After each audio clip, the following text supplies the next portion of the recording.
मराठी कथा गावाकडची गोष्ट जुनी माणसं विलेज स्टोरी. जुनी माणसं भेटली की जुन्या गोष्टी ऐकायला मिळतात. रविवारची सुट्टी संपून सकाळी सकाळी गावाकडून शाळेच्या गावाकडे निघालो होतो. 20-25 किलोमीटरवर आल्यावर अंतरवळी नावाच्या गावाच्या फाट्याहून पुढे एक म्हातारे आजोबा एकटेच रस्त्याने चाललेले दिसले.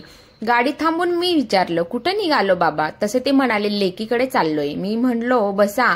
बाबा गाडीवर बसल्यावर मी चौकशी सुरू केली. एवढ्या सकाळी सकाळी पायी पायीच निघाले. इकडं आडमार्गी एसट्या नाहीत आणि पहिल्यापासून पायी चालायची सवय. त्यांनी मला नाव गाव विचारलं. मी सांगितलं. ते म्हणाले, मुंगसवाडात हाईत बरं का आमचे पाहुणे. त्यांनी चार 2 जणांची नावं सांगितली. त्यातलं एकही माझ्या लक्षात येईना, तरी मी नुसताच हो हो म्हणत होतो. ते बोलायचे थांबल्यावर मी विचारलं, कोणत्या गावात राहते लेक? ते म्हणाले, गडेवाडीच्या शिवारात. मला विचारलं, तुम्ही कुठं निघालो? मी म्हणालो, पैठणला चाललोय. ते म्हणाले, मग मला सापड गावा पोस्टर येऊ द्या, तिथं सोडा, तिथून जाईल चालत. मी ठीक आहे म्हटलो. मला वाटलं तिथलेच आसपासच्या गावाचे असतील, पण अधिक चौकशी केली तेव्हा कळलं की ते मंगळूरचे आहेत. इकडं पाहुण्याकडे आले होते, तिथून लेकीकडे निघाले होते. मी म्हणालो, तेवढ्या लांब एकटेच पायी पायी निघालेत. ते मला पायी चालायची सवय हे पहिल्यापासून.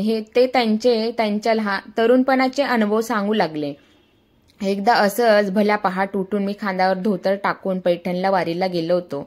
पैठणला गेलो, नाथांचं दर्शन घेतलं, लेकरा बाळाला खाऊ घेतला आणि निघालो माघारी. तर चांगटपुरीच्या जवळ झाकड पडता पडता 2-3 अडवून माझ्या तंबाखूच्या बट्ट्यातले पैसे काढून घेतले. धोत्राच्या कोपऱ्यात बांधून चाललेला खाऊ सोडून घेतला आणि मला रस्त्याच्या कडेला असलेल्या बाभळीच्या काट्यात ढकलून दिलं. मी आरडाओरडा केला तेव्हा मागून येणाऱ्या माणसाने मला काट्यातून बाहेर काढलं. त्यांच्यासोबत मग मी गावाकडे परतलो. आमच्या वेळेस आताच्या सारखी वाहन नसती बाजाराला, पण आम्ही पायी पायी जायचो. घरून नेहलेली चटणी भाकर खायचो. तेव्हा कशाचा वडापाव आणि कशाचा फळ भत्ता.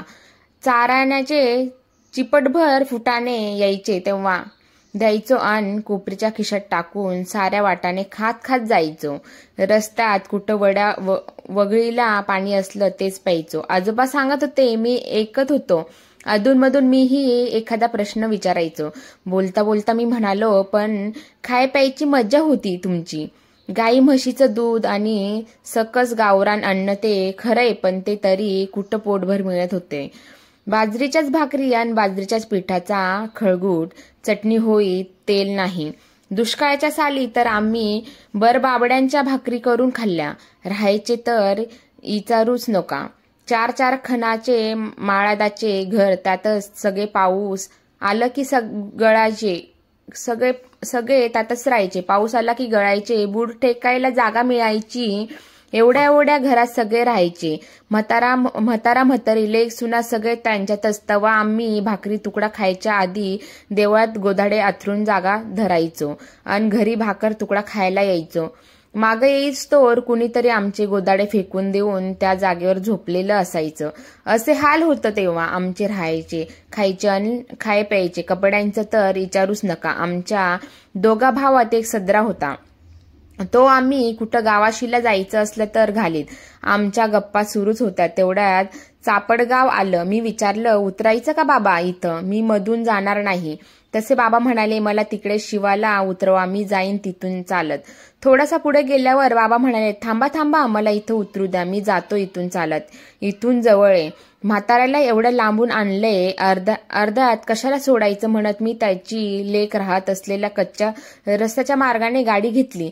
चांगल्या रस्त्याने जाऊस्तोवर जाऊ, मधून कच्च्या रस्त्याने 2-2.5 किलोमीटर बाबाला मी थेट त्यांच्या लेकीच्या दारात नेऊन सोडलं. बाबाने चहाचा आग्रह केला, पण मला पुढे जायला उशीर होत होता म्हणून मी थांबलो नाही. 10-12 किलोमीटरचं अंतर पार करूस्तोवर बाबांकडून खूप काही गोष्टी ऐकायला मिळाल्या. खरंच चालता बोलता दस्तावेज असताना ही माणसं पण याची नोंद घेतली जात नाही कुठं. ही माणसं गेली की आठवणीही जातात त्यांच्यासोबत. गरिबी हाल अपेष्टा संकटांचा सामना करत आयुष्य जगलेली ही माणसं. दीपस्तंभासारखी असतात, पण आम्ही फारसं लक्ष देत नाही त्यांच्याकडे, त्यांच्या संघर्षमय जीवना अनुभवाकडे.